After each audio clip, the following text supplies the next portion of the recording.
1 second. Good evening, everybody. Today is April 20th. It's 7 p.m. and this is a regular City Council meeting. And I am happy to report that I am the only one in the council chambers here. You will see a background of some of our folks, but they're just background pictures. I am solely by myself, with Zach being in the monitoring room and Gary Reedner being in his office. Anyway, welcome. This is the first Zoom that we've done this way, so it'll be kind of interesting to see how it goes. And with that, what I'm going to do, the standard thing, is I'm going to lead us in the pledge. I've got a flag behind us, so any of you folks that are watching this are more than welcome to get up and say the pledge with me.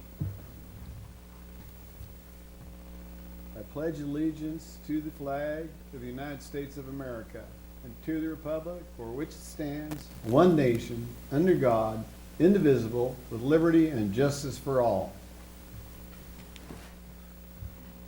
That is a tradition, ladies and gentlemen, that I'll never get old with me. And with that, I've got an announcement on item number 3 will be pulled from the agenda tonight. And what that item was resolution allowing the Pullman Moscow Airport, Regional Airport, to accept a CARES Act grant. We haven't got all the information down on that yet. There's a few hiccups with it. And so my guess is it'll probably be coming forward in our next council meeting in a couple of weeks. And with that, I would go on to the consent agenda. Arthur. I would move approval of the consent agenda as presented. Second. Okay, we got a motion by Art and a second by Ann to approve the consent agenda. I'll start with Brandy. Aye. Arthur. Aye. Let's see who's next. Cassandra. Aye. Maureen. Aye. Gina. Aye. And Ann. Aye. Okay, very good. We'll move on to the next thing, which is Idaho Department of Environmental Quality Revolving Loan Fund Phase Revenue Bond Ordinance Approval. And Bill Belknap, you have the floor, sir.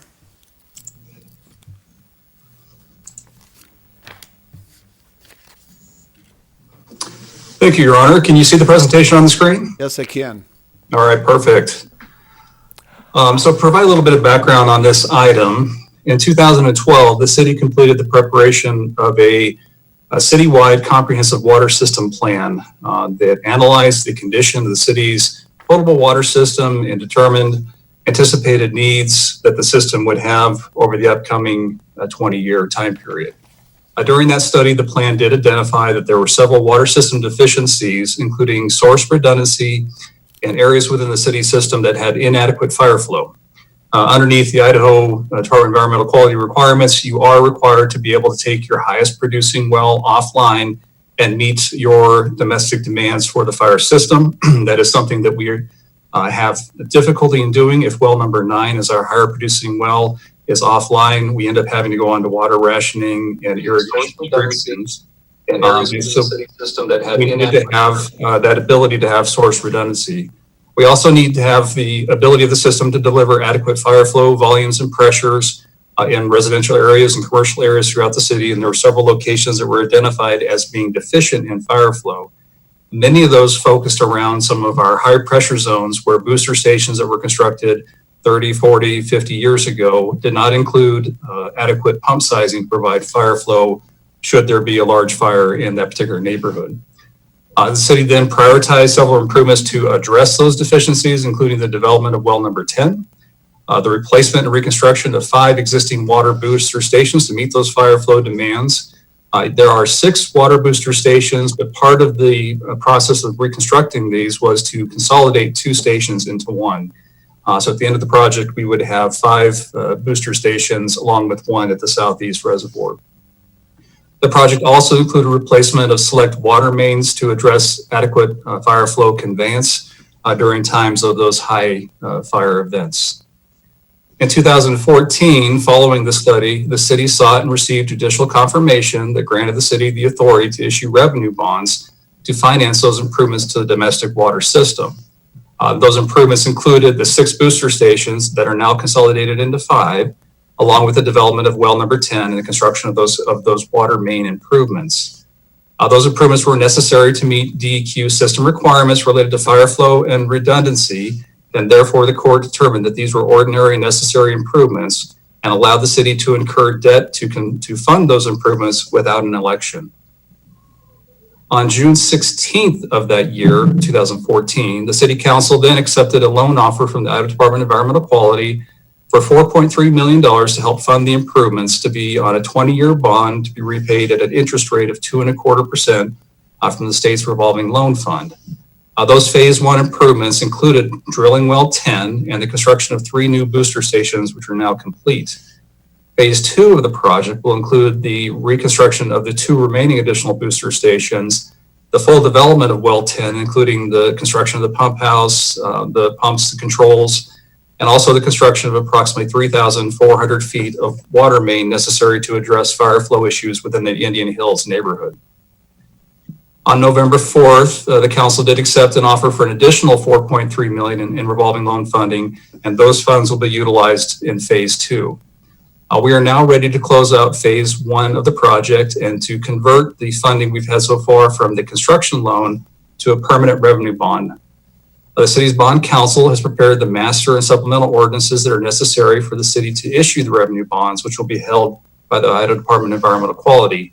Again, the bond interest rate is 2.25% with a 20-year repayment term, which will be paid by water utility revenues. We do have Danielle Quaid, who is our bond counsel, on the call with us this evening, and she's available to answer any questions you may have on the master bond ordinance as well as the supplemental bond ordinance. The action for the council this evening is to approve the master bond ordinance number 2020-04 and the supplemental bond ordinance 2020-05 under suspension of the rules, requiring 3 complete and separate readings, and to be read by title and published by summary. Or consider the ordinance on first reading, that be read by title, or reject the ordinance or take other action as may deem appropriate. Myself and Danielle are available to answer any questions you may have. Okay. Once we get the whole council, now we got a few of them, but we don't have everybody. Okay, there we all are. Maureen, I can only just see the very top of your head. Oh, shoot. Okay, there we go. So there you go. So, okay, questions for Danielle or Bill? Anybody out there from council? Sorry. Nobody's raising their hands. Bill, you did a wonderful job of presenting, I guess. So, we've been knowing about this for quite some time. We talked about it, as Bill has said, November of 2019. We went through this, and and it's a much needed thing, something that we need to move forward with, folks. And actually, getting it at a 2.25% rate is a pretty doggone good rate from what we've had in past years. So, but with that, anybody out there, I would like to speak on this. Art has his hand. Yeah, I don't have a whole lot to say other than there's nothing here that is unexpected and that we haven't been planning all along. And given that, I would make a motion to approve the master bond ordinance number 2020-04 and supplemental bond ordinance number 2020-05 under suspension of the rules, requiring 3 complete and separate readings that be read by title and published by summary. Okay, Brandy, did you There we go. second that? I guess was that a second from you, Brandy? Yes, it is. Okay. Thank you. We've got a motion by Art and a second by Brandy. Any further discussion from anybody before I call for a roll? Okay, I'll start with you, Brandy. Aye. Art, Aye. Sandra, Aye. Maureen, Aye. Gina, Aye. and Ann. Aye. Okay, very good. So, what we have now is the approval of the master bond ordinance 2020-04 and the supplemental bond of 2020-5 under the suspension of the rules regarding 3 complete and separate readings, and that be read and titled, published by summary. And those are as such. The master bond ordinance 2020-04 is an ordinance of the City of Moscow, Latah County, Idaho, authorizing the issuance and sale of water revenue bonds from time to time to provide funds necessary to finance and refinance improvements to the city's water system, fixing the form, convenience, and certain terms of the bonds to be issued, providing for the registration and authentication of bonds, pledging revenues for payment of debt service on bonds issued hereunder, providing for certain federal tax covenants with respects to the bonds, designated certain funds and accounts of the city, and providing for other matters properly relating thereto. And ordinance number 2020-05, which is a supplemental ordinance of the City of Moscow, Latah County, Idaho, authorizing the issuance and sale of the city's water revenue bond series 2020 in the principal amount of $4.3 million to provide funds necessary to finance improvements to the city's water system, ratifying the execution and delivery of a loan agreement, providing for the sales of the Series 2020 bond to the State of Idaho Department of Environmental Quality, pledging net revenues for payment of the Series 2020 bond on parity, fixing the form and the terms of the Series 2020 bond, providing for other matters properly relating thereto, and providing the effective date hereof. So with that, thank you, Bill. Thank you, Danielle. We will now move on to item number 4, which is the North Main Beautification Bid Project Result and Contract Award. We got Nate Shearer with us. Nate, would you like to take over, sir? I would, Your Honor. Thank you. In just one moment, you should start seeing a PowerPoint presentation on your screens for introduction. Can everyone see that? Okay. There we go. My name is Nate Sir, and I'm a staff engineer with the Community Planning and Design Division, and I'm here to present the bid opening for the North Couplet Beautification Project. For just a general overview, this project location is at the intersection of North Main or US Highway 95 and C Street here. You can see from a street view, this is the splitter island. We'll be talking a little bit further about that on your right, on the right of the screen. And looking in the center of the screen, you can see the intersection that will be most of the project will deal with. A little bit of a history on this project. Entryway appearance was first identified as an area of concern back in April of 2012, and it was placed on the 2013 City Council goals. In order to investigate what could be done about some of the issues that were observed, a steering committee was formed, and that committee broke the city into 4 quadrants, which correspond to the entrances and exits of the highway from the city of Moscow. And in each one of these quadrants, 2 areas of concern were identified, and one of them was the previously mentioned intersection of North Main and C Street. That steering committee conducted public outreach meetings, and with the help of some design professionals, generated some concept sketches based on the public input from those meetings. And we'll actually get to see one of those concept sketches in a little bit. The Entryway Beautification Program was approved as part of the strategic plan in 2015, but there were some difficulties initially securing funding. And finally, when a project did go out to bid, there were some bidding issues that resulted in the bid in 2016 being rejected. But with the approval of the public art installation titled The Homecoming, the metal sculpture that will be located in this area, this provided us an opportunity to re-examine and potentially go after some additional beautification options. This project is not the full package, as I'll discuss in more detail later, but it will be the basis, it will be the groundwork for installing this, the metal sculpture. It will also include water services for the temporary irrigation of the landscaping and an electrical connection for lighting of the sculpture. Here is one of the concept drawings specific to this area that was produced by the steering committee. I don't want to go into too much depth on this because there's a lot going on, but you can see that this represents a nice, a well landscaped corridor with street trees, lighting, walking areas, a much more appealing, north entryway than what we currently have.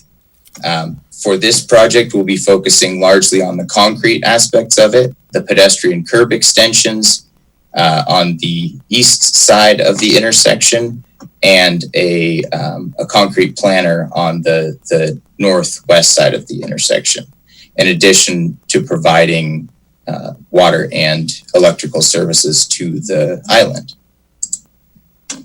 This is just another breakdown of some of the limits of the construction project. You can see here on the east side of the intersection are the 2 pedestrian curb extensions and additional sidewalk and driveway construction that will allow us to create an ADA compliant corridor. And on the west side of the intersection is the mentioned planter box. And additionally, there will be conduit running across C Street to connect to the island. For these bids, we solicited bids from 5 concrete companies and received 2 responses. They were from Germer Construction and McCall's Classic Construction.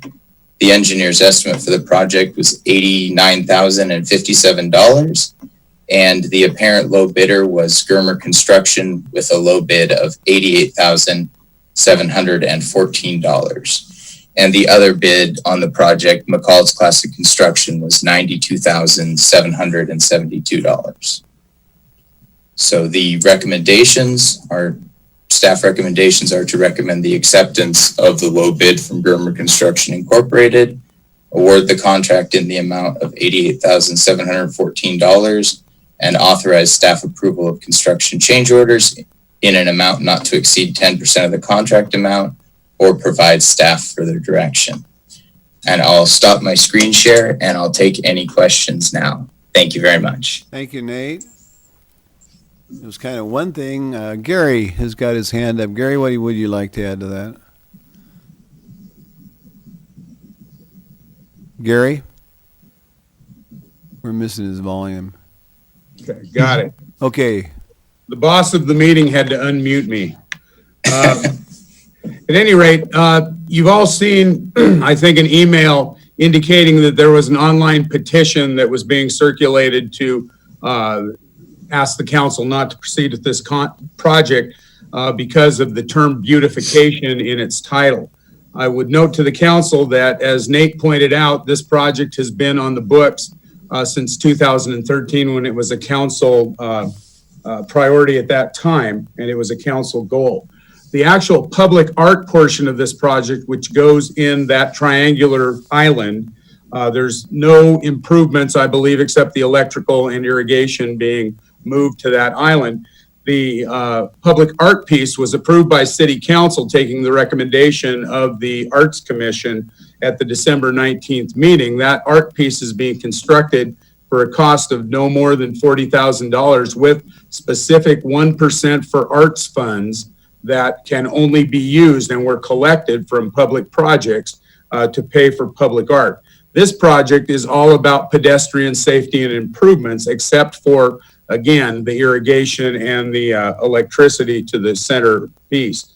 ADA compliant pedestrian ramps, curb extensions, storm drainage, and replacing non-compliant sidewalks and driveways. So really it's public improvements. It's related because it's in the same project scope, but it is not public art. This project is not about the public art piece.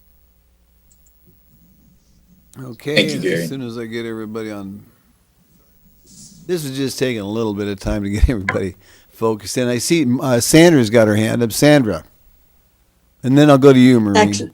Actually, I didn't know if you saw Maureen because her hand was like filtering in and out, so I was going to raise it for Maureen. Okay, well, Maureen, so Maureen, you've got the floor. So Nathan, I just have one question, and that is, maybe I misunderstood you, but when you were talking, I think you said temporary irrigation system. And is there a reason it's temporary versus ongoing irrigation? Yes, the water department, Nicole Baker, will be working with the artists and the parks department to wise-scape this area. So the goal is for the irrigation to ultimately become unnecessary, but it's still needed during the initial part while the plants are more susceptible to drought. Perfect, thank you. Okay. Brandy. Okay, thank you. Nate, how, I know this is within the packet, but can you tell us what portion of the project goes towards the irrigation and electricity that, from your explanation, are the only components that are really directly related to the art piece, correct? That's correct. The irrigation, there was a small cost for some of the fill that was done, but the irrigation portion of it, the water tap was done by the water department, and so there was very little cost for that. And the electrical portion was estimated to be approximately $1,200, and that was out of other beautification budgets. So the majority of the concrete work will be from the sidewalk program for the ADA improvements, as Gary mentioned. And kind of as a follow-up to what Gary's comment, so if we were to assume that the art piece was not forthcoming, would we be wanting to proceed with all these sidewalk and ADA improvements at this location, despite even without the presence of a art feature happening there in the future? I think Gary, do you want me to answer? Okay. I think this would be a prime candidate with or without the art piece. There are a lot of non-compliant driveways, sidewalk that used to be driveway approaches. It's not for being kind of a main connector area for the north edge of town, it is not a very compliant area. So without the art installation, I still think this would be a good candidate for those improvements. So like for pedestrian safety, I'm assuming? Correct. And what is the timeline for the actual art installation? Initially, it was going to happen before Art Walk, so I'm not sure if that has changed now that the date for Art Walk has changed. The last I heard, it was in June before Art Walk. Okay, other questions for Nate? Okay. Gina, did you have something? I seen you moving around up there. Did you have a question on this? No, but I'd like to make a motion if I could. Okay, very good. Okay. I move that we accept the low bid from Germer Construction Incorporated, award the contract in the amount of $88,714, and authorize staff approval of construction change orders in an amount not to exceed 10% of the contract amount, $8,871.40. Arthur. I'll second that. Okay, we've got a motion by Gina and a second by Art. Any further discussion before I read the motion? The motion is to accept the low bid from Germer Construction, Inc. and the award in the contract in the amount of $88,714 and authorize staff approval of construction change orders in an amount not to exceed 10% of the contract, $8,871.40. I will start to roll with Brandy. Aye. Okay, Art, Aye. Sandra, Aye. Maureen, Aye. Gina, Aye. and Ann. Okay, we didn't have you. I read your lips, Ann. I didn't hear you, but I read your lips. Okay. Okay, folks, with that, we'll move on to our next item. Item number 5, Almond Street Reconstruction and 2020 Bids and Contract Award. We've got Scott Bontrager with us this evening. Hello, Scott. You've got the floor, sir. Thank you, Your Honor. I'll share my screen here with you.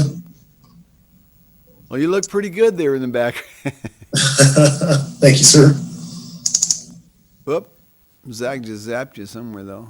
There we go. Your You can see PowerPoint everything all is right?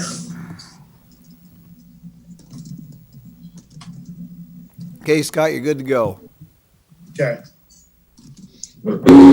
Step out of my way here. I'm going to talk with you about the Almond Street reconstruction project. So a little bit of the history on this one.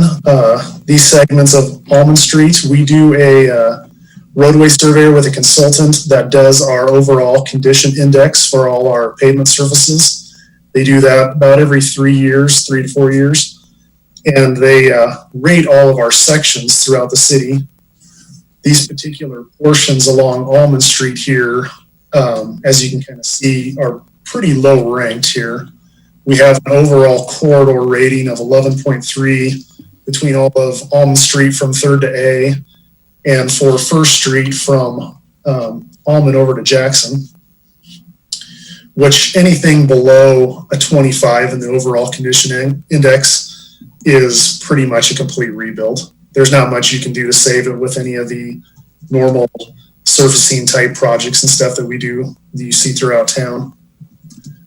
So this one, a couple years ago, we had hired GPI to do a full ground penetrating radar assessment of the roadway, because we knew that there was a concrete roadway underneath the asphalt out there. So with that, it helped give us a lot better idea of to what depths and what type of reconstruction we were going to have to do for the project. So we put this one out to bid for advertisements back on March 21st. We got all of our bids back on April 7th. And the construction window for this one's going to be roughly May 18th to August 21st. They've got 95 working days that they can work on this project. Sorry, calendar days. So the overall project, the base bid for this project, it was bid in 2 different portions. The base bid was Almond Street from 3rd to A Street, and that's the full reconstruction of the roadway with select removal of curb, sidewalk, and driveway approaches where they're non-ADA compliant or portions of it are failing. And we're also constructing a concrete bulb out up at the intersection of 1st and Almond. And the add alternate we had in there, just in case the prices came in good, was to do 1st Street from Almond Street to Jackson. And that too is full reconstruction of the roadway itself, and then select removal and replacement of curb, sidewalk, and driveway approaches that are in bad condition out there. So this is an image of the project. We have 3rd Street down here on the left side of your screen, A Street on the right side of your screen, and all of Almond Street. That's the base bid, which includes a couple driveways here and there, bringing pedestrian ramps up to ADA compliance, putting in a bulb out to shorten the crossing here, which will also help with this portion of Almond Street going from 3rd to 1st Street is going to remain a one-way heading north with parking on both sides, whereas the portion of from 1st Street up to A Street on Almond here, that'll switch to a 2-way with bike lanes on both sides to help out too with the joining of the pathway system that is running further to the west. And then the bid alternate portion of the project is the portion here going from Almond Street to Jackson Street. And again, that's full removal of the roadway itself with select driveways and other pedestrian ramp enhancements and portions of curbing that are in poor shape out there.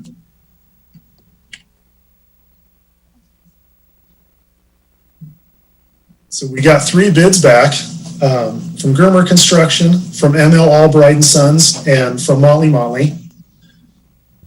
Of the total amounts coming back, both base bid and at alternate, the apparent low bid came from Motley Motley at $309,970.10. With Germer Construction and ML Albright, roughly 25, 30,000 higher.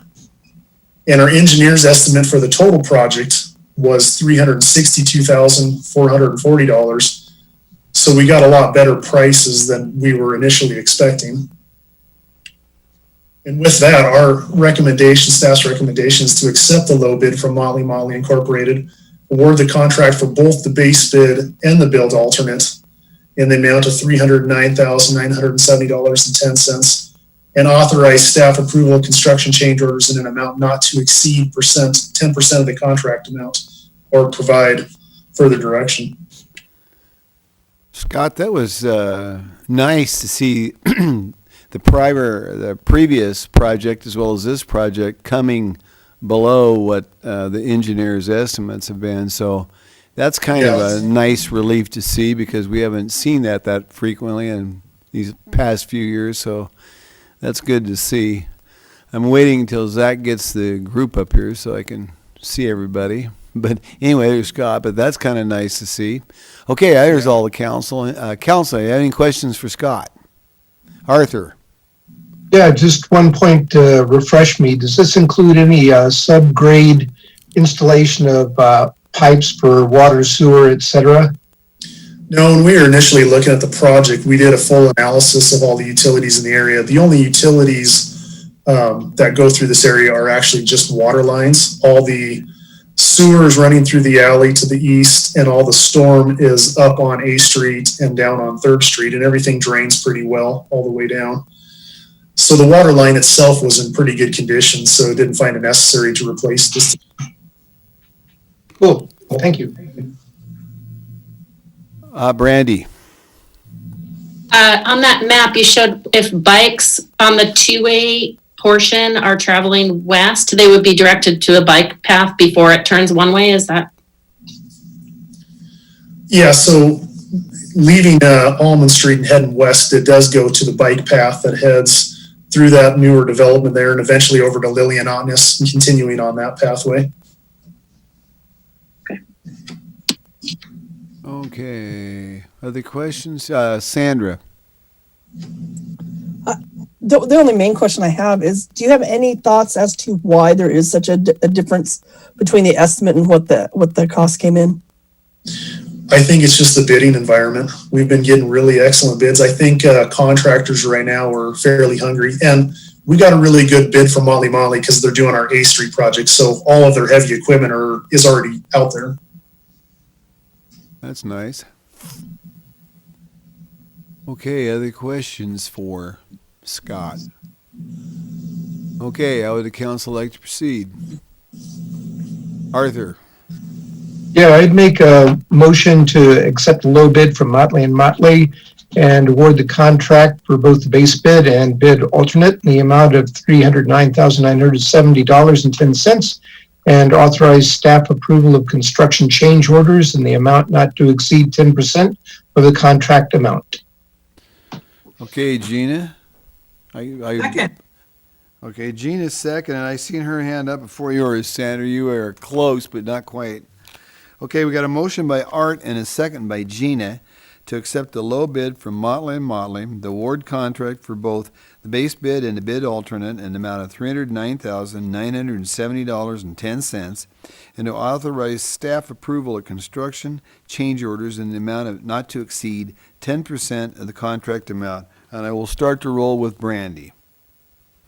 Aye. Art. Aye. Sandra. Aye. Maureen. Aye. Gina. Aye. And.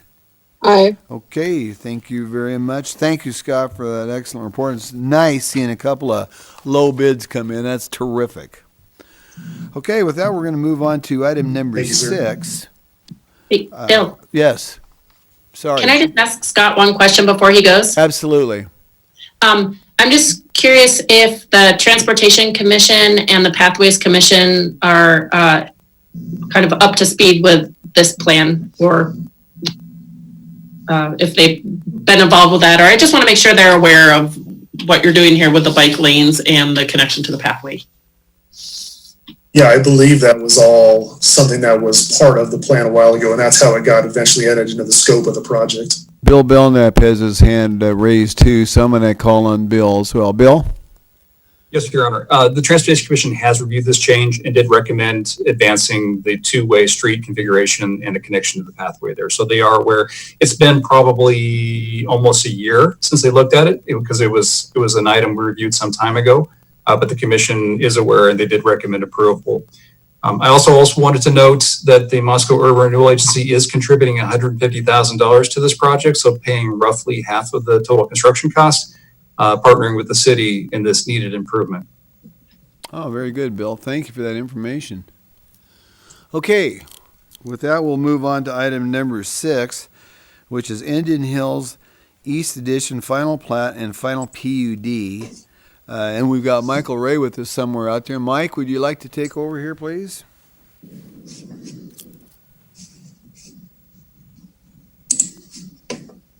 Thank you, Your Honor. Council members, can you see my screen presentation? Yes, we can see you. Excellent. No, I can't see you.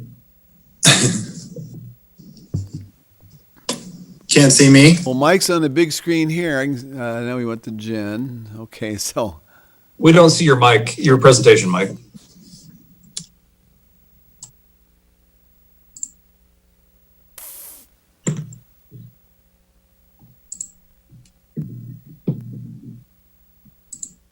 You can or can't see my presentation? We cannot see your presentation. We just see you, Mike. You fill the whole screen.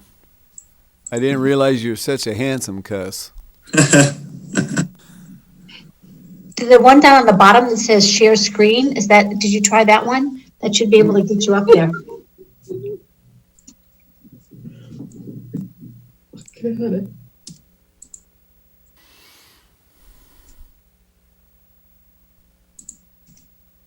Scotty, you going to give him a call real quick? Zach's going to give you a call, Mike, and help you walk through this a little bit so he's going to give you a Oh, there we go. It's up now. Zach did his magic. I did nothing. Oh, Zach said he did nothing. Somebody did. It just appeared. I think it finally kicked in. Can we see it now? Yes. Yes.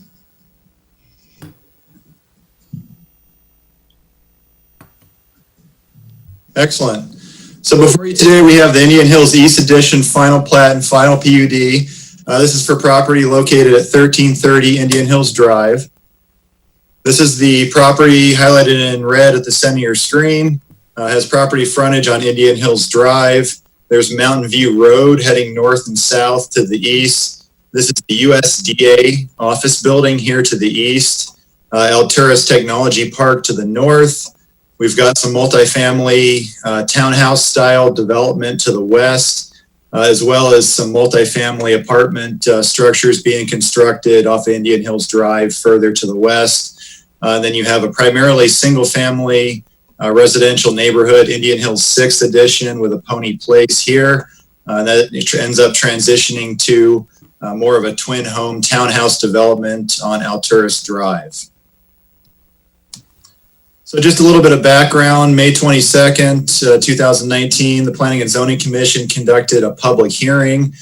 This was on the behalf of Bloom Enterprises. And that's a subdivision in PUD, and the property is a little under an acre in size, located at 1330 Indian Hills Drive. Proposal was for 10 single-family lots. Those ranged in size from a little over 2,600 square feet to a little over 3,900 square feet in size. They were accessed via a private street, which allowed two-way traffic with parking on the west side of the street. The commission recommended approval of the PUD and approval of the preliminary plat, and the plat had two conditions on it.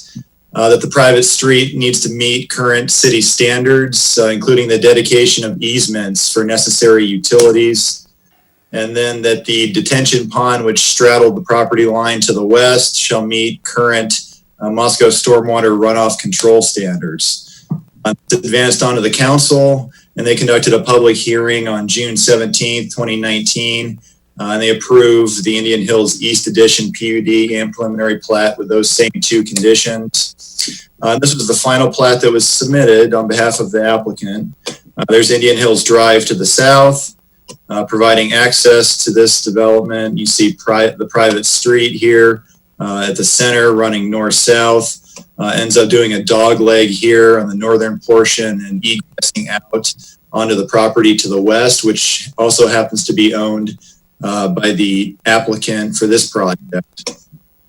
And you can see the 10 single-family residential lots, 1 through 5 here, and 6 through 10 on the west side. And this is the site plan for the PUD that was submitted, so you can see quite a bit more detail. The private street, the X's in the rectangles are a demarcation of on-street parking. So there'll be 4 on-street parking spaces on the west side of the street. There is one sidewalk on the west side, ends up going out and egressing into this development as well to the west. You can see the individual building footprints as well as the driveways that access the street here. And then you can vaguely see the stormwater detention facility here in the southwest corner. Like I mentioned before, it straddles the property line with this property as well as the property to the west, which is owned by the applicant. There is a required type A landscape buffer, which is on the east side up against that USDA office building, which will pretty much reflect the landscaping that's currently on the USDA property there. So these remain unchanged from the preliminary PUD. This is an example floor plan for the single family dwellings. This is the main entry floor. So you can see the garage here, and then the dining, living, and kitchen area, kind of an open layout, as well as the entry coming in off of the street. And then you do have one bathroom on this level. Here's the stairs that lead up to the second floor. Second floor, you can see the stairs, the hallway. There are 3 bedrooms on the second floor, as well as 2 bathrooms. So a total of 3 bathrooms in each house. And these are the sample elevations of the houses that were submitted. So these will remain unchanged as well from the preliminary. You can see, belly band here in the center. Looks similar to like the Tiempo Commons development on White Avenue. Similar architectural details. Party board exterior. And this would be the front elevation as well as the rear elevation. And these would be the 2 side elevations that were submitted. So staff has reviewed the final plat and final PUD for compliance with city and state code requirements, found it to be in conformance. And the commission reviewed the final plat and PUD, and that happened earlier this year on March 11th, and they recommend approval to city council. And staff recommends that the council approve Indian Hills East Edition final plat and final PUD. And I'd certainly be able to answer any questions that you might have. Mike, while we're waiting for the council, well, that came up pretty quick. That's kind of nice. I have a question, or not a question, but a statement, because when this became in front of council in June of 2019, the Bloom Construction folks talked about this being one of those housing projects that are less money than what people were experiencing, so it'd fall more into the affordable lines that we were missing here in Moscow. And I'm guessing that is still the same element, I'm guessing. I don't know. Is there any more discussion on that, Mike? That's been their plan all along, to serve a price point that's hard to achieve in Moscow. I think that Curtis Bloom testified at the preliminary plat and preliminary PUD stage that they were targeting houses between for a resale value of $225,000 to $250,000. Thank you, and that's very reasonable for what the average price of houses are going for here. Okay, questions for Mike. Maureen. Mike, can you tell me why certain streets are private and some are public, and what the difference is? And how that impacts services? With a lot of PUDs, people will go towards private streets. Private streets are usually a lot narrower, so they don't require as much room. You know, in a small development like this, it's only a little bit less than an acre in size. It's challenged to fit that number of lots on there. That's why the lots are quite a bit smaller. But yeah, it's just usually PUDs go towards narrower streets. I guess the upside for the city is that the developer and the owners of that development will have to maintain the street into the future.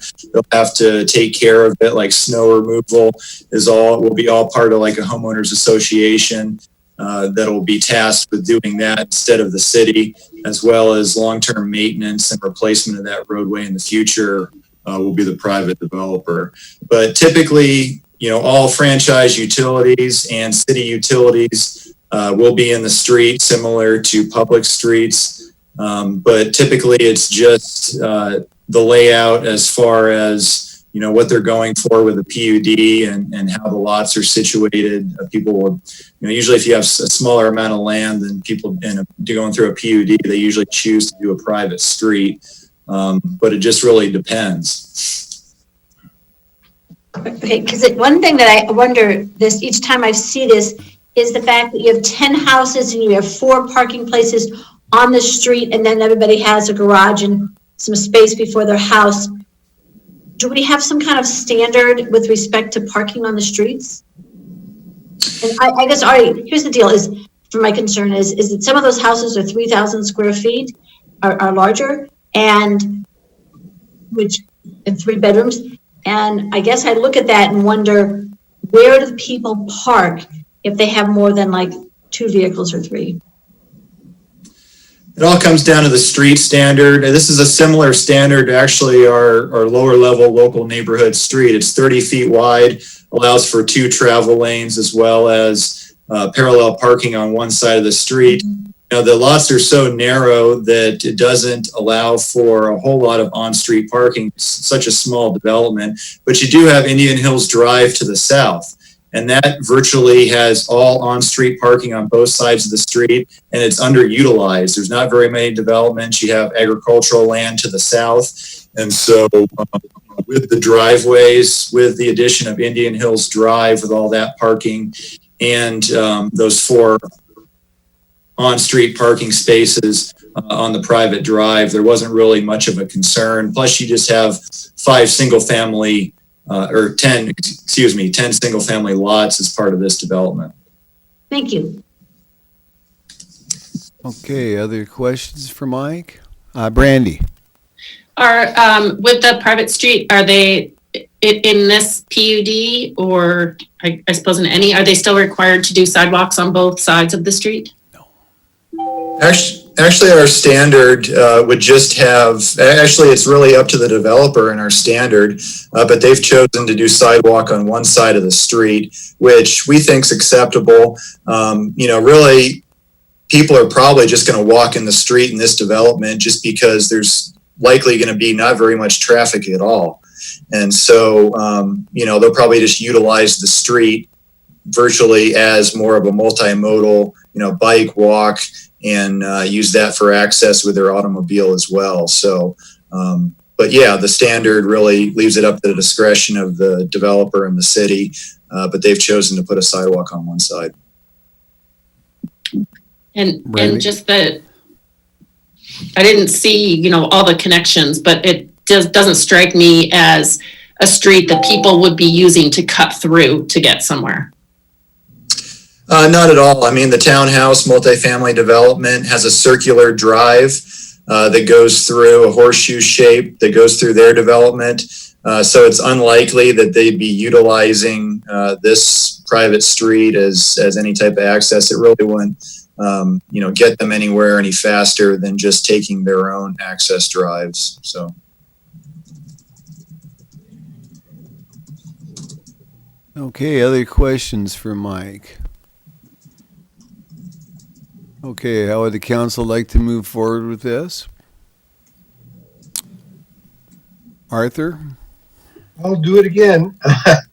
I move that we approve the Indian Hills East final plat and final PUD. Jana? Second. Okay, we have a motion by Art and a second by Gina to approve the Indian Hills East final plat and final PUD. I'll start the roll with Brandy. Aye. Art? Aye. Sandra? Aye. Maureen? Hi. Gina? Aye. And Dan? Aye. Okay, with that, we're going to move on to another item for Indian Hills. This is Indian Hills East Development Agreement. And we got Bob Bovell with us. Hi, Bob. Hello, Mr. Mayor. Let me see if I can get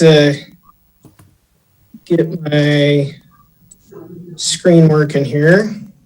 Okay.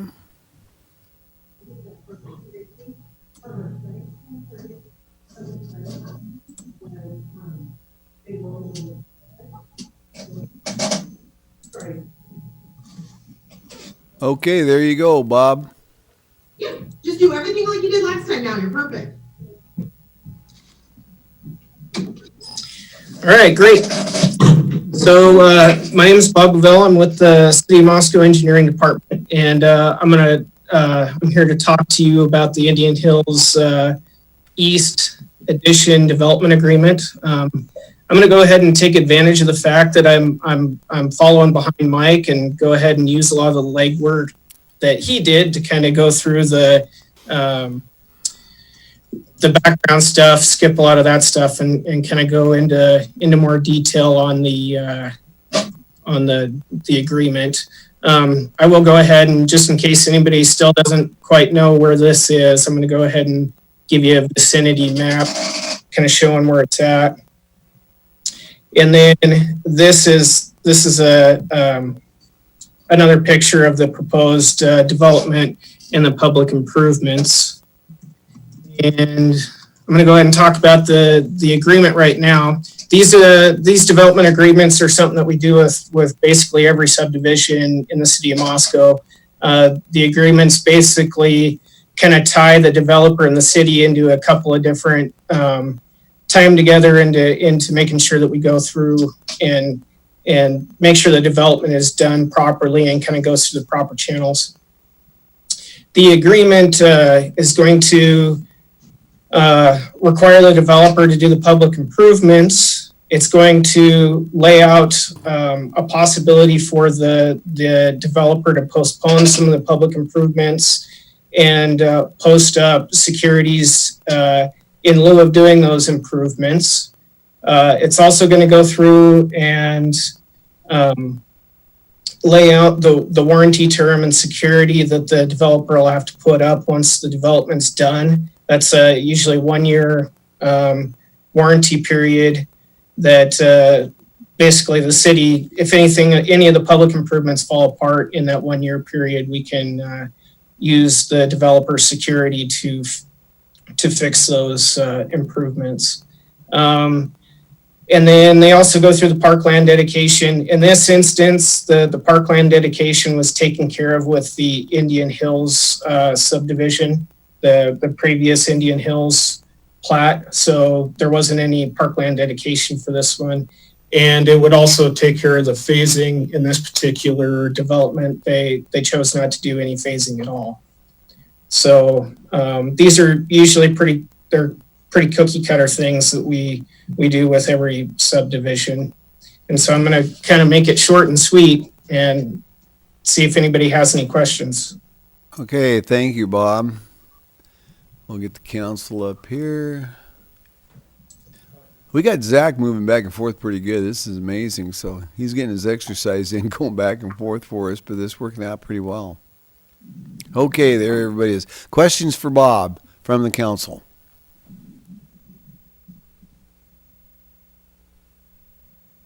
Well, okay, what do you have, folks? How do you want to move forward? I see Arthur put his glasses on, so Art, you've got the floor. Yep, I'll do it again. I'll make the motion to approve the development agreement with Bloom Enterprises 2 LLC for Indian Hills East Addition. Sandra. I'll second that. Okay, we have a motion by Art and a second by Sandra to approve the development agreement with Bloom Enterprises 2 LLC for Indian Hills East Addition. I'll start to roll with Brandy. Aye. Art. Aye. Sandra. Aye. Maureen. Aye. Gina. Aye. And Ann. Aye. Okay, thank you very much, Bob. We will move on to the next item, which Bob will be doing it again, and it's Indian Hills East Monumentation Agreement. Bob, so you got the floor with this one as well. Thank you, Mr. Mayor.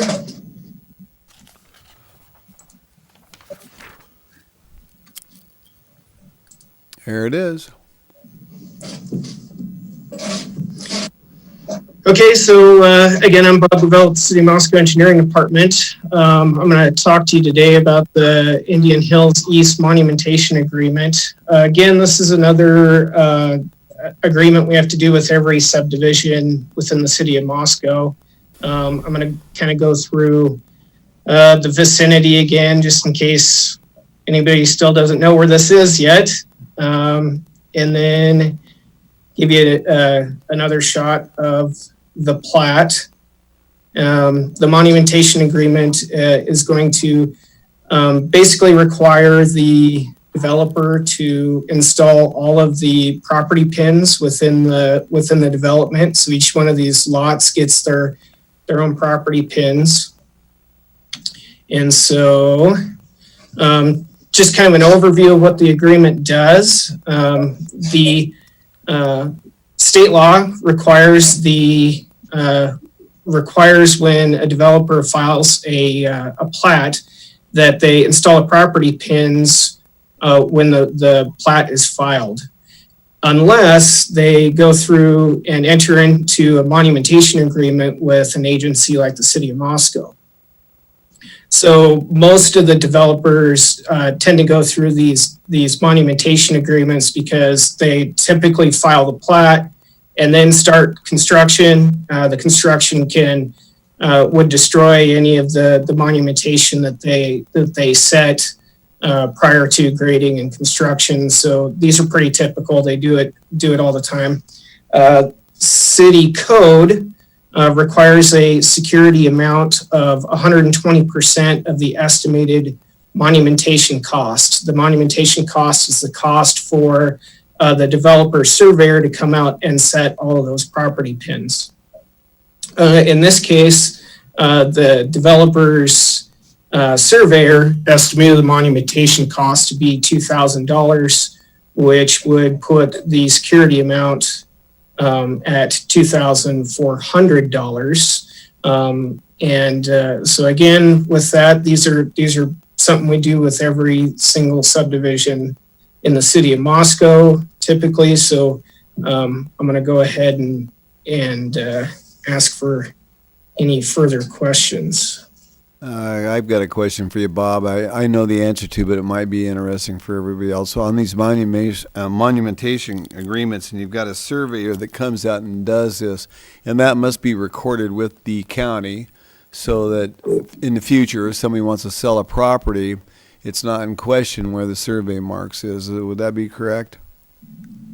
That's correct. As part of it is, part of it is the plat will give you a lot of the information you need, and then usually once the monumentation is done, they will submit a record of survey to the county as well. And then is in this case, there won't be any street monumentation as this isn't a public street, but in many other subdivisions within the City of Moscow, if it does tend to be, or if the development is putting in public streets, there are monuments that are on the center line of the street that then the surveyor gives us the survey information on those monuments so that the city can come in later and use those to find edge right away and tie our survey into the survey for the plat. Okay, well, thanks for that great explanation. Counselors out there. Bob, you're going to have to exit your screen so we can, there we go. Okay, Brandy has a question. Bob, would you just explain the intent or the reason for the deposit that's required? So essentially the deposit is put in place so that if for some reason the surveyor is unable or unwilling to set the property pins, the City of Moscow can either we can hire somebody to set those pins in their stead.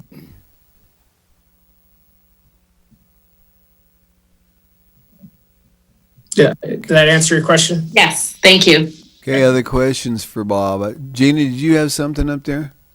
Well, I'm just kind of reminiscing. This might have been the very first thing I learned as a new counselor how many years ago, Bob, and you did a good job of explaining it then too. So thank you. And with that, I would like to make a motion that we approve the monumentation agreement with Bloom Enterprises 2 LLC for Indian Hills East Edition. Okay, Maureen. Maureen, was that a second? Second, yep. Okay. Okay, we have a motion by Gina and a second by Marina to approve the monumentation agreement with Bloom Enterprises 2-LLC for the Indian Hills East Edition. I will start the roll with Brandy. Aye. Art, Aye. Sandra, Aye. Maureen, Aye. Gina, Aye. and Ann. Aye. Thank you, Bob. Excellent job on those reports. Okay. Thank you, Mr. Mayor. You're welcome. With that, we'll move on to item number 9. And this time of year, we always get around to doing this, and this is setting the FY 2021 budget hearing date for August the 3rd. We've got Gary Riedner, and he is going to do this little presentation. So, Gary, tell us about the budget. Thank you, Your Honor.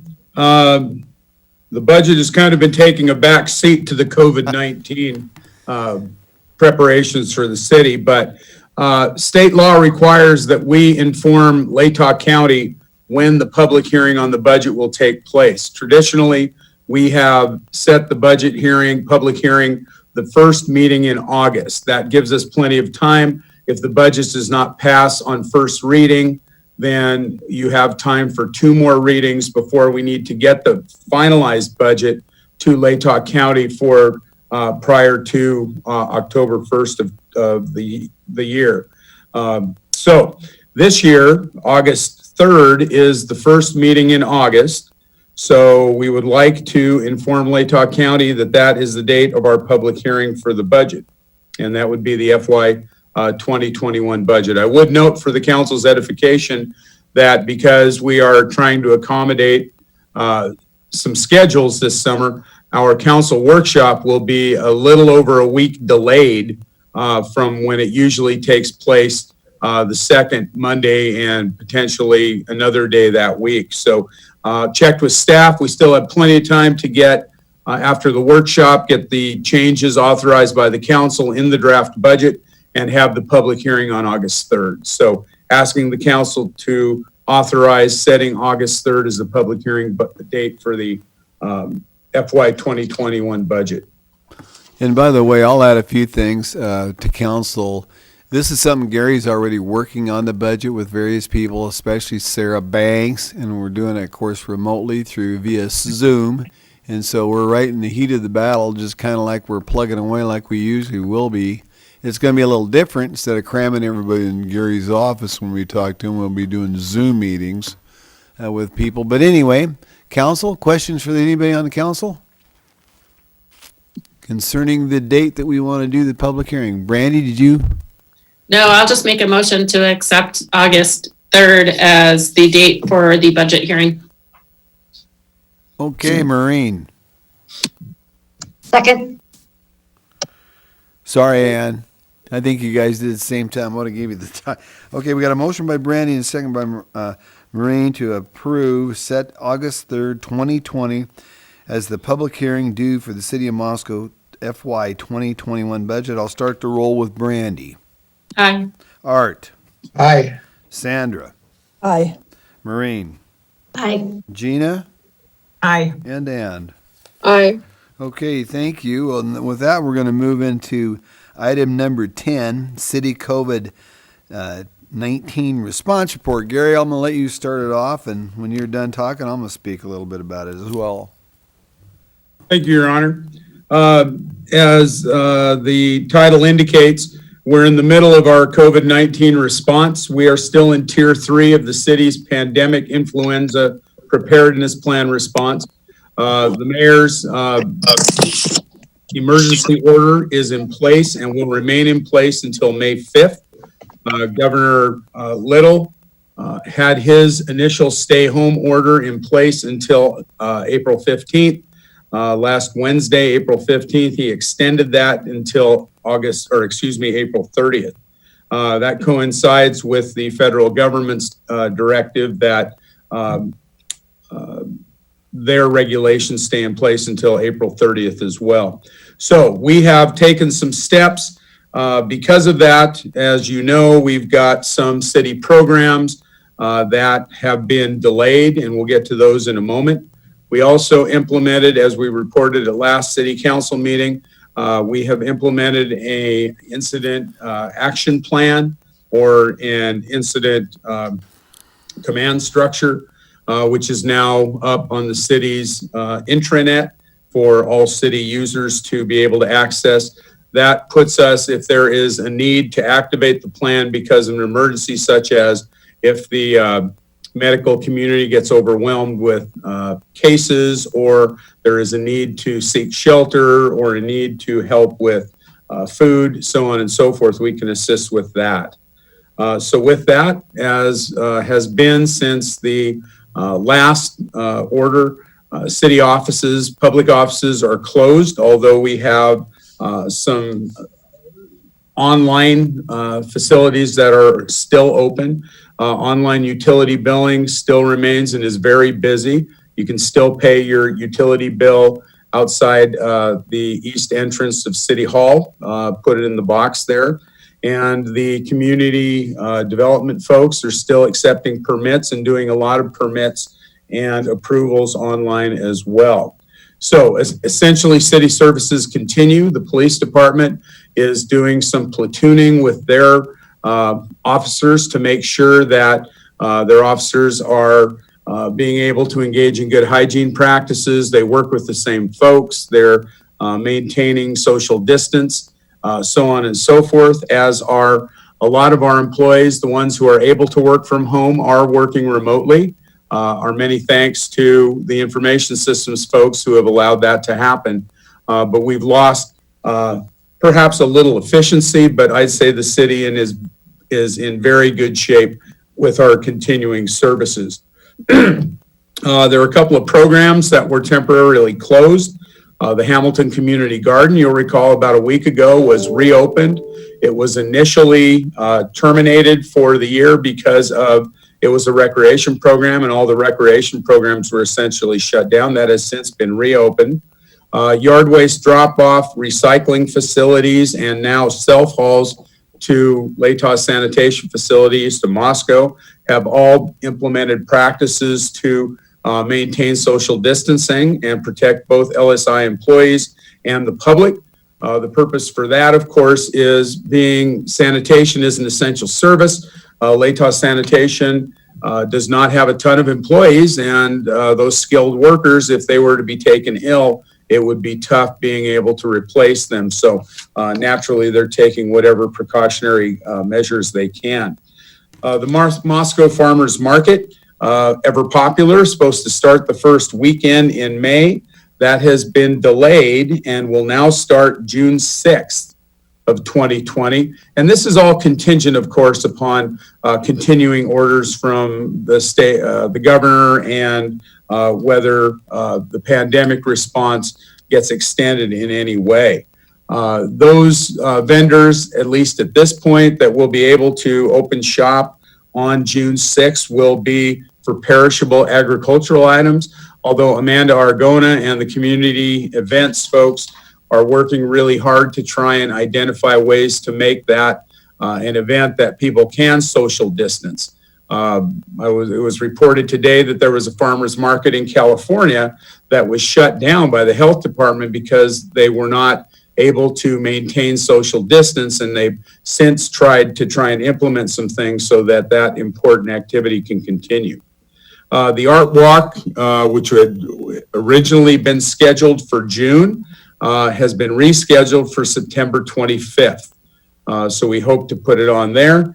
3rd Street Gallery inside of City Hall. We usually want people to come in, look at the art, linger, talk to each other. That's not the thing that we want to see right now. So we don't have a way to provide that digitally, but that will remain closed until August, when hopefully it'll reopen. Entertainment in the Park, which is a popular arts program in East City Park, that will not be going this year. The Mayor's Golf Tournament and the Vandaltown Block Party have both been canceled as well. The Mayor's Golf Tournament being canceled, not so much for the reason that you can't social distance. Obviously, the governor has allowed golf courses to remain open, but because of the downturn in business caused by the outbreak, asking these businesses, many of them bars and restaurants who usually donate to that program, that charity event, it wouldn't be right to have them do that in a down year. So that also is being canceled for this year, and we'll be back next year with that. With that, we are looking toward what's the next step. The governor indicated in his statement, his press conference last Wednesday, that he was looking to take deliberate steps to reopen the state. He took some steps, indicated that some of the non-essential services that had been identified in his original stay-home order might be allowed to reopen if those services could find a way to deliver their products curbside. I don't know that anybody knows exactly what that means for all those non-essential services, but they're opening the door for these businesses to try and get some plans together so they can open doors again. So with that, we are looking toward if those social distancing requirements get relaxed.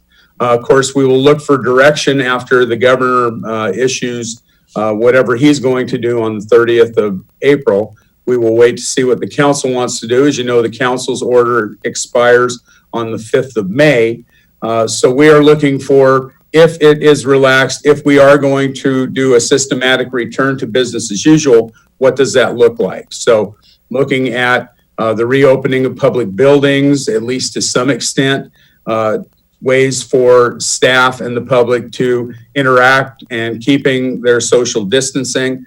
We have ordered cloth masks for our staff, the frontline people.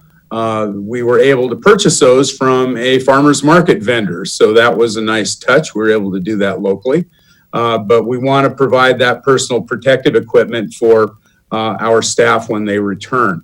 We will likely do a phase back as far as when it becomes safe or prudent to have our staff return to their offices. We will likely do that in a very deliberate fashion. As I said, we've got the infrastructure set up, people working from home. It's working very well. And so we will probably do that on an as needed basis as well. But the idea is to, as soon as the situation becomes stable and safe, that we will reopen city facilities as soon as we can. Now, if there are ways, I know everybody's worried about when the peak is going to occur and whether or not it'll be safe to go back out and conduct business as usual. So as I indicated, we will approach this in a way that allows for our systems to work.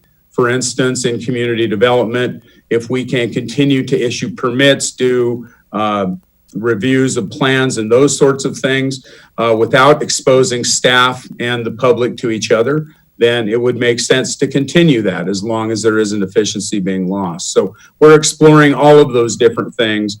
And with that, I would stand for any questions that the council may have. Gary, I got a few things I'd like to add to this report. Just a little addition with what Governor Little had told us last week.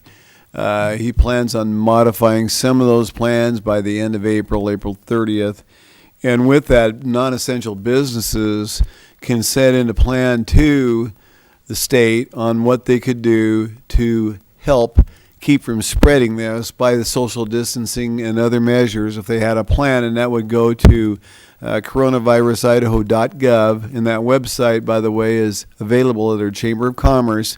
So any businesses that think they can do this, they've got until the 30th, right before the 30th. I wouldn't wait that long to send in a plan of attack. And we know that the governor is going to modify some things. He also, the idea is to go into this slowly because, as Gary had said, nobody really knows yet when the peak is. And so we're moving forward. And I got to say, I appreciate the patience that everybody's had, and by far, I think the city of Moscow has done very, very well. The citizens and you councilors, as well as myself, have received literally hundreds of emails from people expressing their thanks for what we're doing in protecting them and protecting our city and we're going to continue to do that. One thing I did want to speak about was I've had a number of people ask me what they could do. You know, they want to donate money, and they want to donate to some things, and I got the chance to speak to Linda Nichols over the weekend from the Moscow Food Bank, and I want to talk a little bit about poverty on the Palouse, because we restarted this 2 years ago and it's going very, very well. And Linda told me that right at the moment they're doing fine for cash donations as well as food, but of course they can always use cash because there's times that they need to buy things that they need on low supply for those that have food insecurity. In addition to that, there's other groups like Family Promises of the Palouse that helps with homeless and so on and so forth. And there's a great organization that is run by Bruce Pittman and his team. St. Vincent de Paul is another organization that works in our area, and they help with people literally with rents and making electrical payments and those types of things. I know them quite a bit and quite dearly because I'm also on the board for Stepping Stones, and they're one of the agencies that receives monies from Stepping Stones, and they give us reports every single year, several times a year, and so they do a wonderful job. So there are 3 areas that folks can donate to, and it would be terrific. And those are areas that personally myself, I have donated to and continue to plan on donating in the future. And with that, we know we're moving forward. We're inching along, and our city is I think, in great hands now. I appreciate all that the councilors are doing. We're working together on this. And so I just wanted to throw that out there, Gary. We look forward to seeing what Governor Little says this Thursday, as well as on the 30th itself. So more information to come. Councilors, Sandra. So Gary, one question about optimistically when the city is able to start slowly opening up and getting staff in, which we hope can ease in soon. Are you still going to have in place some work at home options? Because I believe the school kids won't be going back as fast, and there are a lot of issues there. I'm assuming that's something the city's already talked about with their staff, but I wanted to hear it from you. Yeah, we've had some interesting discussions over the last several weeks. One of those was, if you get a situation where someone comes to work and they have the sniffles, you don't want to expose them. There's a chance that folks have might have been exposed to the COVID-19 virus. So we had to work out our sick leave options so that people could not be quarantined, but self-isolate, be sent home, if you will. So that was something we hadn't seen before. You're exactly right. With school not going back in, and Superintendent Greg Bailey indicated in the paper that he doesn't think that they will take advantage of the State Board of Education's flexibility to go back in this season, that we do have a lot of employees who have small children. So we want to try and accommodate that. If we can do that and allow those employees to work at home and they can work efficiently, then it would make sense to have that sort of flexibility. So I know some employers do that a lot more often than the city has in the past. So it might be a good opportunity for us to test the waters on, a semi-regular basis. Of course, the last day of school was going to be, I believe, the second week of June. So I'm anticipating that most folks had their summer plans in place at that time, and we can return more to normal and those folks come back, if that makes sense. We want to make sure, though, that the services are being done and they're being done efficiently while providing that flexibility to those employees. Sandra? And then, and thank you, Gary, for that. And then speaking of summer, and I know all this depends on so many different levels of things. I get that. Let's talk about the pool opening. I was wondering when someone was going to get around to that. Staff is looking at it right now. We run a pretty robust hiring program as we're hiring lifeguards, concessionaires, so on and so forth. Just met with Jay Lewis today, who is our facilities manager. Said, yeah, they can open up the pool. Staff can have the pool ready to go fairly quickly. The question is, do we have trained lifeguards and concessionaires in place to make that happen? So what we're looking at, where staff is considering right now, we're kind of reading the tea leaves a little bit to try and determine okay, when is it going to be an all clear, or it looks like we can move ahead? Chances are we will not open up as early as we did last year, but depending on how we can make it work, probably a delayed opening is what we're hoping for. We are hoping to have the pool open. There are circumstances where it would not open. Hopefully that won't occur, and we can get back to normal as soon as we can as a community. And part of that is, as we start our interviewing process, people who take those jobs want to know when they can come to work. So we want to be fairly certain. So my suspicion is, and I've talked this over with the mayor and council leadership, probably looking at making a decision toward the end of this month as to a revised opening date.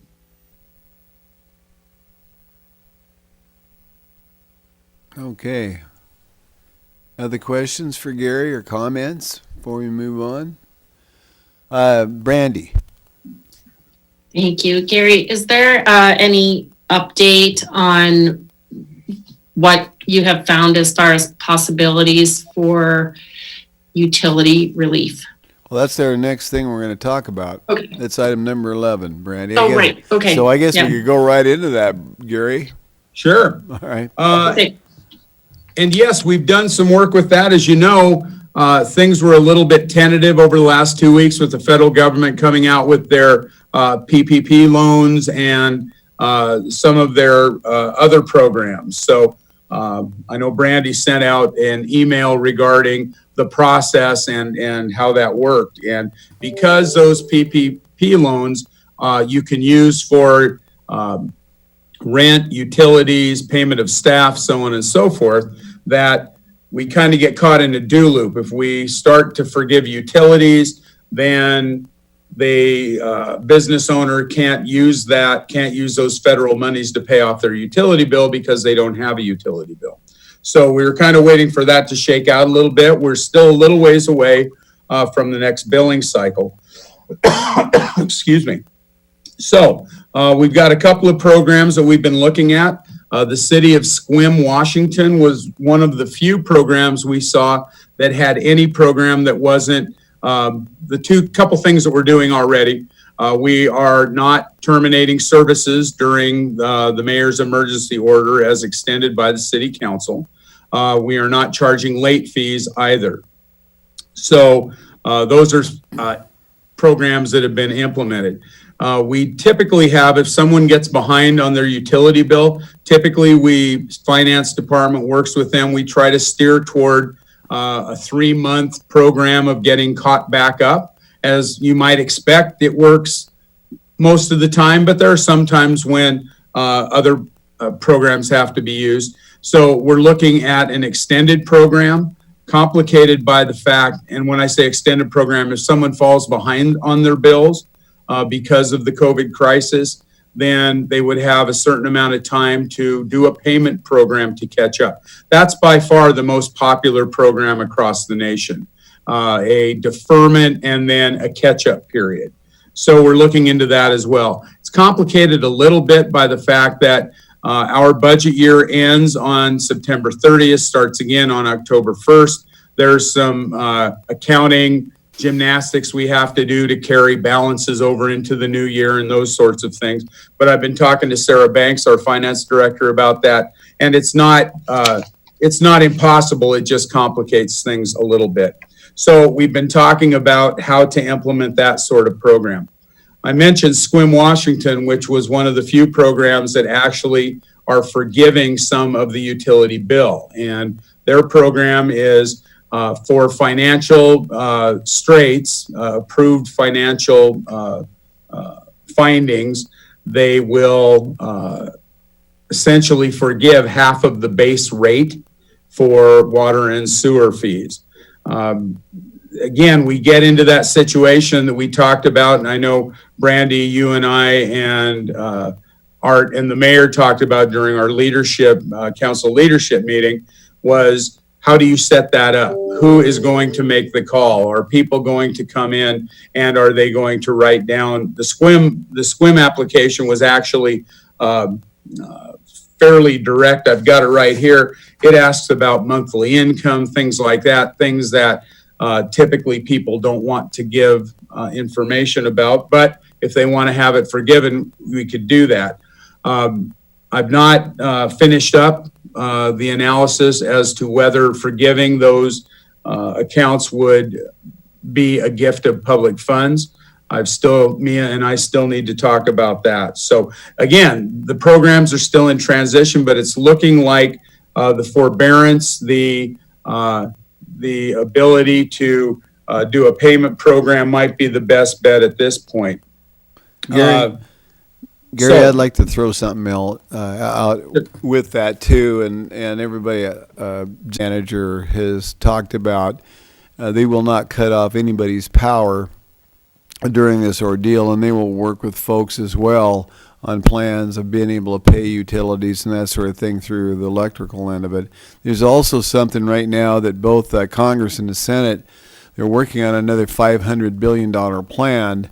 I'm not exactly sure how that's all going to work out, but that's something that looks to me like it's going to come out within this next week or so, and some of that's designated towards small business, again, because that was such a successful small business with SBA, the PPP loans, the grants, as well as the small business loans.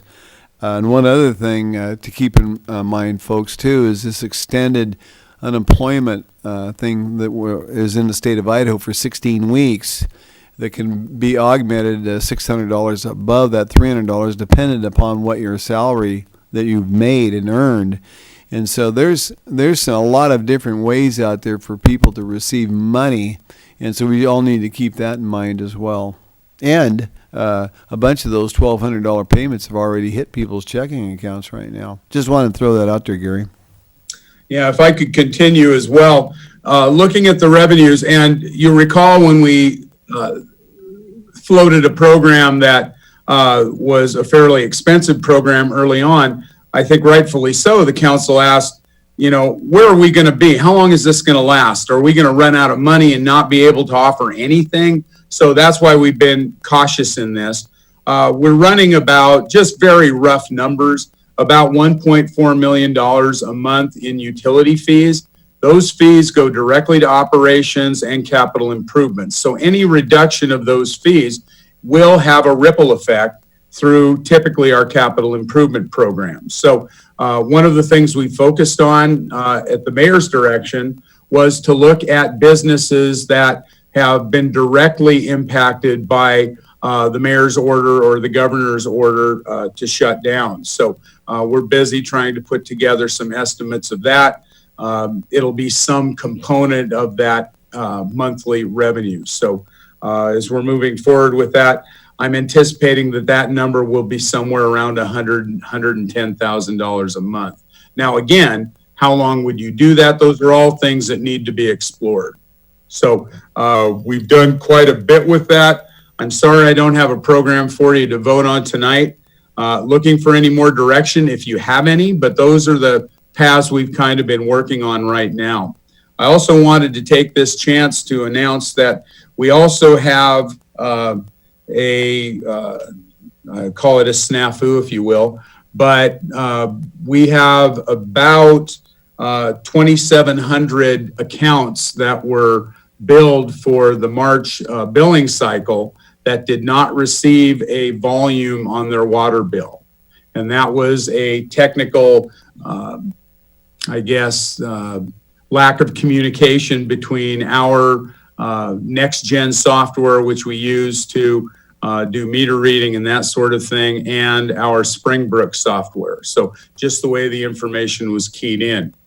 So what will happen is some folks, and I think Art said he had received his water bill and didn't have any volume on it. He chose to pay his average bill forward, which makes sense, and we'd encourage people to do that. So what will happen is people will receive their March volume along with their April volume when that is billed. So it's a bit of a delayed holiday, a deferral, if you will, but those volumes will be billed during April. So apologize for any inconvenience. Those increased amounts or increased gallonage will not take anyone to the next tier of the tiered billing cycle. So that's a good deal. So with that, there's a lot of analysis goes into these programs. So that's where we are. Certainly happy to answer any questions you might have.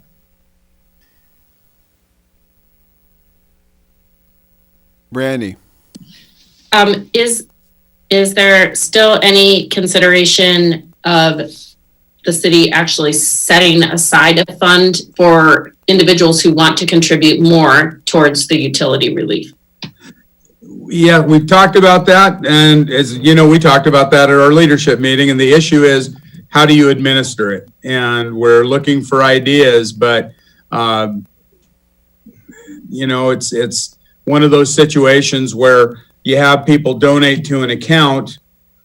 Who does that say? You have a $5,000 account at the end of the month and you have $60,000 of bills that are owed. How do you know what people can't pay their bills, what people are merely late, what people, their bills are, their payment is on the way? So how do you do that? And that's something we haven't been able to determine. We could split it up. I mean, we can find an arbitrary way to do it, but I shouldn't say arbitrary, a calculated way to do it. But the chances of it fitting in with what the donor's expectation was is very difficult. We batted it around in finance and in the utilities, and we haven't come to a solution yet. Gary, we can't receive money, no doubt about that. Gary, I wanted to throw something out. That's why I also brought up, well, I've talked to a number of different people, wanted to know what they could donate to, and that's why I brought up some of the things with the poverty on the Plus, some of those areas that directly affect people in our community. And there's all kinds of ways that they can help that way, and that makes total sense to me. And, of course, those are all 501c nonprofits, too, which is a deductible thing for folks if they have that or if they decide to use that. So there's some advantage that direction, too. And actually, those things are happening right now, too. It's not that people haven't done that. They've already been doing that. And so, and that's very warm to see in this wonderful community that we live in, because we've got so many caring people that very much care about their neighbors and their fellow citizens and the young and the old and all of us. And so that's one of the reasons I brought that out, so folks could understand that, know what to do. So, okay, other things for Gary? Well, folks, this is the end of the meeting. Would somebody like to make a motion to adjourn? I'll do it. Let's go. Okay, Art, second. Sandra? I'll give that to Ann. How about you, Ann? You haven't had a chance. Okay, well, I'm going to do this rather than ask for hands. How about if everybody shouts out, okay, well, let's adjourn. Okay, let's adjourn. Okay, we are adjourned at 8:38. Goodbye. Everybody. Thank you. Everybody have a good evening. All right.